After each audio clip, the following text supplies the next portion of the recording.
America இந்தியானாவில் உள்ள வில்லாடு நூலகம் அமானுஷ்ய நூலகமாக கருதப்படுது.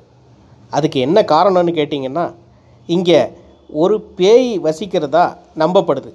அந்த பேய்க்கு பழுப்பு பெண்மணி அப்படின்னு பேர் வச்சுருக்கிறாங்களாம். அது சம்பந்தமான கதைகளை எல்லோரும் ஆர்வத்துடனும் வியப்புடனும் எப்பவும் கேட்டுக்கிட்டே வர்றாங்க. அந்த நூலகத்தோட சொந்த இணையதளத்தில் கூட அந்த பேய்க்கு ஒரு பக்கத்தையே ஒதுக்கியிருக்காங்கன்னா பார்த்துங்களேன். படிக்க வர்றாங்களோ இல்லையோ, அந்த ஆவியை பார்க்குறதுக்காக அப்பப்போ அந்த நூலகத்துக்கு நிறைய பேர் வர்றது உண்டாம்.